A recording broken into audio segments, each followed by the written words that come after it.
मैं पीर सिंह राठौर, समदड़ी निवासी शिवकर बाड़मेर। प्रिय सज्जनों, अभी 2 दिन पहले एक वीडियो वायरल हो रहा था जिसमें एक भाटी साहब कह रहे हैं मेरे भाइयों के 150 काम है और यहाँ के हम जगदार हैं। बिल्कुल सही, आप पहले थे जगदार और आप ये या तो जानते नहीं हो जिन्हें आप धमका रहे वो कौन है, और या जानते हो तो आप जानबूझकर उसको बताना नहीं चाहते। ये जो कुमावत है ये खेसी जी के पड़पोते थे गरवा जी। उन्होंने अध्यात्म के तरफ उनका रुख था और एक साधु के वो चेले बन गए और साधु बन गए।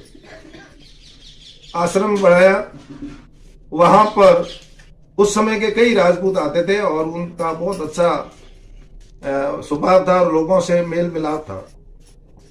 एक दिन वहां कोई मेला था जिसमें सैकड़ों की तादाद में कन्याएं, माताएं और बहनें भी बैठी थी।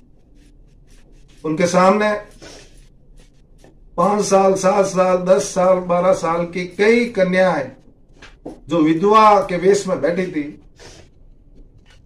गरवा जी को बड़ा अचंभा हुआ और पूछा कि ये इनको विधवा के कपड़े क्यों पहनाए।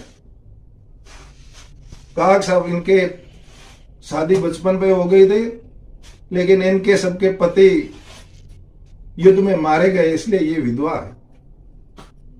गरवा जी ने कहा ये तो कुदरत के बिल्कुल विपरीत है।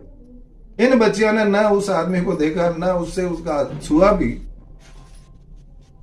इनको विधवा रखने का क्या कारण है? कैसा हम राजपूत है, हमारा विधवा विवाह नहीं होता। तब गरवा जी ने कहा कि भाई कोई ऐसे हैं बहादुर जो इन बच्चियों से शादी कर सके, तो कोई नहीं उठा। गरवा जी ने कहा देखो भाई, जो मेरे अनुयायी है, जो मुझे चाहते हैं, मेरे साथ रहना चाहते हैं, वो नौजवान खड़े हो जाओ और इन बच्चियों से शादी करो। तब भाटी और पवार दूसरी जातों के कई नौजवान खड़े हुए और उन 60-62 लड़कियों के साथ शादी की। शादी करने के बाद जब वो वहां रह रहे थे तो आपको पता होना चाहिए वहां राजपूता ने उनका बाइकाट कर दिया। गांव को कोई जाता नहीं था। परेशान होकर गरवा जी ने कहा भाई अब हमें यहां नहीं रहना। वहां से चले गए वो पंजाब की तरफ।